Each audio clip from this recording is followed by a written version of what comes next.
नमस्कार, कुमुदा टीव्हीमध्ये आपलं स्वागत आहे। आज आपण चर्चा करणार आहोत बेळगाव ग्रामीण भागामध्ये काय चर्चा सुरू आहे।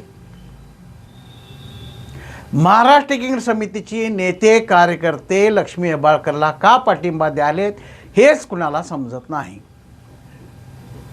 18 ते 20 वर्षे वयोगटातली तरुण पिढी लक्ष्मी हेब्बाळकरला पाठिंबा द्यायला सुरू केली। निवडणुकामध्ये भरपूर तिला पाठिंबा दिला, निवडून आणले। 2.5 वर्ष झाले मॅडम मंत्री पण झाल्या। निवडणुकीच्या अगोदर लक्ष्मी हेब्बाळकर अक्कांनी सांगितलं होतं की मराठी युवकांना नोकऱ्यासाठी मी कारखाना स्थापन करणार। येणारा 5 वर्ष आम्ही काय काय करणार आहे ते सांगायला आता आज आम्ही उपस्थित आहे। येणाऱ्या काळामध्ये आमच्या युवकांसाठी, आमच्या महिलांसाठी काहीतरी रोजगार करायचा माझा एक उद्देश आहे। इंडस्ट्रियल आणायचा काय एक उद्देश आहे आणि शिक्षणासाठी मोठं कॉलेज काय म्हटले तर माझा मतदार क्षेत्र कर्नाटक राज्यामध्ये फार मागे पडलेलं क्षेत्र होतं, पण त्यांनी म्हटल्याप्रमाणे कारखाना स्थापन केला। पण बेळगाव ग्रामीणमध्ये नव्हे तर बैलवंगल आणि धारवाड येथे ನಿನ್ನೆ ರೈತರ ಜೊತೆಗೆ ಸ್ಥಳೀಯರ ಜೊತೆಗೂ ಕೂಡ ಮಾತುಕತೆ ಆಡುವಂತಹ ಕೆಲಸವನ್ನು ಕೂಡ ಮಹಿಳಾ ಮತ್ತು ಮಕ್ಕಳ ಕಲ್ಯಾಣ ಸಚಿವೆ ಲಕ್ಷ್ಮಿ ಹೆಬ್ಬಾಳ್ಕರ್ ಮಾಡಿದ್ದಾರೆ। ಈ ಭಾಗದ ಊರುಗಳ ಅಭಿವೃದ್ಧಿ ಆಗಲಿ, ಈ ಭಾಗದಲ್ಲಿ ಉದ್ಯೋಗ ಸೃಷ್ಟಿಯನ್ನ ಮಾಡೋಣ।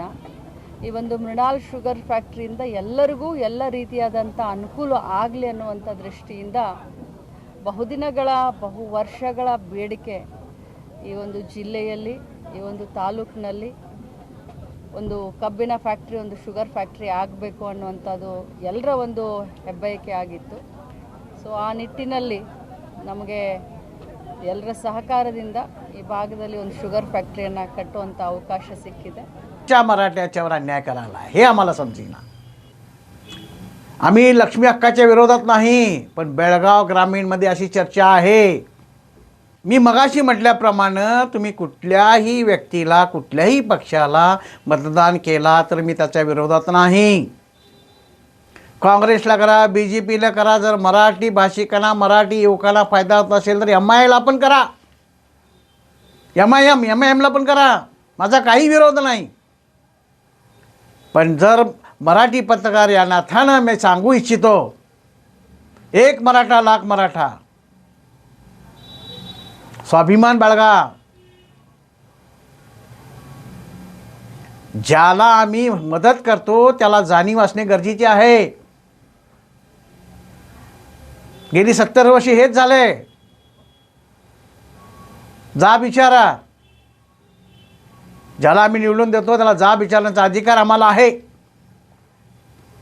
आणि पत्रकार या नात्यानंतर मला तर आहेच। तुम्ही विचारता की नाही मला माहीत नाही, पण मी विचारतो।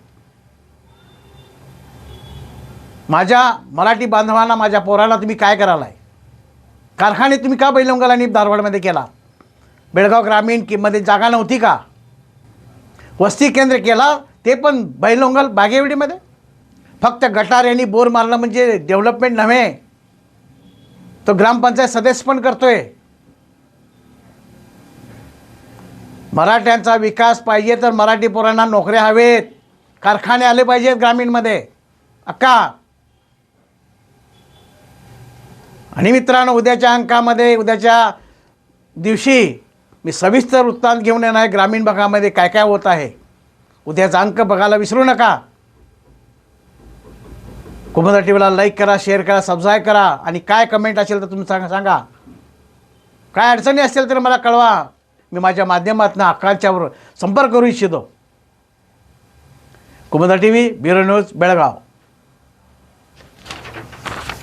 नमस्कार।